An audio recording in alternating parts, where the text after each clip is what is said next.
आचार्य चाणक्य और उनकी विश्व प्रसिद्ध चाणक्य नीतियों के बारे में हम सभी परिचित हैं। आचार्य चाणक्य को किंग मेकर के साथ साथ राजनीति, अर्थशास्त्र और जीवन के नैतिक सिद्धांतों के जन्मदाता के रूप में, प्रणेता के रूप में जाना जाता है। आचार्य चाणक्य ने ही सबसे पहले संगठित और अखंड भारत की कल्पना की थी। आचार्य चाणक्य ने अपने उद्देश्य की पूर्ति के लिए नंद शासन को उखाड़ फेंका था। एक बार राजा नंद की सभा में आचार्य चाणक्य का घोर अपमान हुआ था। इसी के कारण चाणक्य ने प्रतिज्ञा ली थी कि वो नंद वंश का नाश कर देंगे, और उन्होंने अपनी प्रतिज्ञा पूरी कर दी। साथ ही चंद्रगुप्त मौर्य को अखंड भारत का राजा नियुक्त किया था। आचार्य चाणक्य की शिक्षाएं केवल अर्थशास्त्र और राजनीति से संबंधित नहीं हैं, न ही उन्हें समझना मुश्किल है।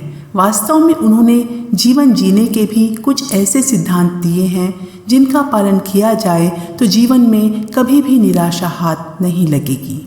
आचार्य चाणक्य ने कहा है कि एक बुद्धिमान व्यक्ति कभी भी अपनी आर्थिक तंगी, अपनी परेशानियों के बारे में चर्चा नहीं करता है। अगर आपको आर्थिक नुकसान, धन की कमी हो भी रही है तो इसे अपने तक ही सीमित रखें। आचार्य चाणक्य के अनुसार उन लोगों से सदा दूर रहें जो आपके सामने मीठी मीठी बातें करते हैं लेकिन आपके पीठ पीछे आपको बर्बाद करने की कोशिश करते हैं, क्योंकि वह जहर के घड़े के समान हैं जो कभी ना कभी आपको नुकसान, आपको हानि अवश्य पहुंचाएंगे। आचार्य चाणक्य ने कहा कि जो व्यक्ति अपना लक्ष्य तय नहीं कर सकता वह कभी भी जीत नहीं सकता। अपनी बड़ी से बड़ी योजना को हमेशा गुप्त रखें।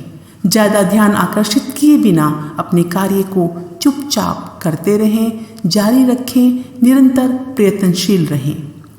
मोह के रोग से बचना चाहिए। मोह दुख का सबसे बड़ा कारण है, गीता में भी कहा गया है। तो मोह के रोग से बचना चाहिए। लोभ व्यक्ति का सबसे बड़ा शत्रु है। क्रोध अंतहीन आग है और सभी संपत्तियों में ज्ञान सर्वोच्च है। इसके अलावा आचार्य चाणक्य ने कहा है कि विद्या ग्रहण करते समय, व्यापार में मोलभाव करते समय तथा भोजन करते समय हमेशा निर्लज रहना चाहिए। मतलब कभी कोई भी शर्म या संकोच इन तीनों कामों को करते वक्त नहीं करनी चाहिए।